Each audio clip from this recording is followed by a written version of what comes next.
Hello my YouTube family, কেমন আছেন আপনারা? আশা করি ভালো আছেন। আমি আজকে বানাচ্ছি ভেন্ডি পোস্ত। তার জন্য আমি এখানে দেখুন ভেন্ডিটাকে ছোট ছোট করে কেটে নিয়েছি। তারপর মিক্সার গ্রাইন্ডারে আমি এখানে বেটে নেব পোস্ত। পোস্তটা আমি বড় চামচের 2 চামচ নিয়েছি। আপনাদের যতটা পরিমাণ থাকবে সেই অনুযায়ী নিয়ে নেবেন। এরপরে দিয়ে দিলাম 2টো কাঁচা লঙ্কা। আমরা ঝালটা খুব কম খাই, তাই জন্য আমি এখানে ছোট ছোট 2টো কাঁচা লঙ্কা নিয়েছি। চলুন এগুলো পেস্ট করে নিই। দেখুন পোস্তটাকে আমি ভালো করে বেটে নিয়েছি। এরপর আমি কড়াইয়ে সর্ষের তেল দিয়ে দিয়েছি। তেলটা গরম হয়ে গেছে। তারপর দিয়ে দিলাম কালো জিরে। কালো জিরেটা হয়ে যাওয়ার পর এরপরে দিয়ে দিলাম ভেন্ডিগুলো।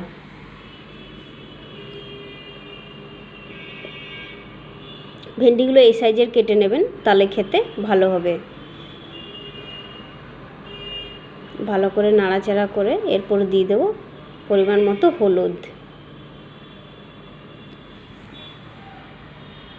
হলুদ দেওয়ার পর এরপর দিয়ে দিলাম স্বাদ মতো নুন। নুন হলুদ দেওয়ার পর এখানে ভালো করে আমি নাড়াচাড়া করে নেব।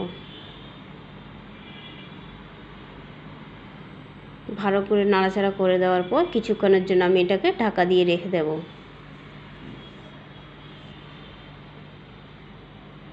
মাঝে মাঝে ঢাকনাটাকে খুলে একটু নাড়াচাড়া করে দেব, যাতে ভেন্ডিটা সব দিকে ভাজা হয়। চলুন আরেকবার ঢাকা দিয়ে দিলাম। ঢাকনাটা খুলে দেখে নেব। দেখুন ভেন্ডিটা ভালো করে ভাজা হয়ে গেছে। এরকম লাল লাল করে ভেজে নেবেন, তাহলে ভালো লাগবে খেতে। এটা নিরামিষের দিন করলে দারুণ লাগে। ভেন্ডি পোস্ত অসাধারণ টেস্ট হয় খেতে। এরপরে দিয়ে দিলাম পোস্তটা।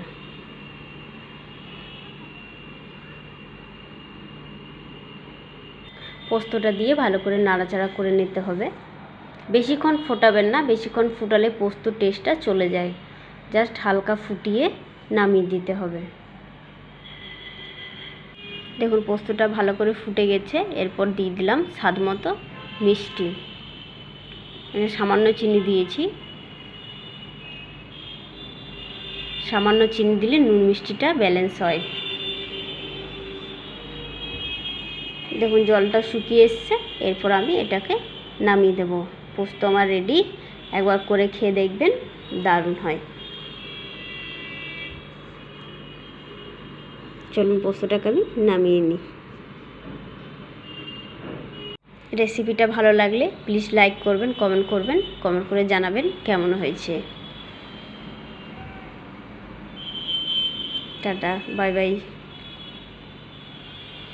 আবার দেখা হচ্ছে পরের ভিডিওতে।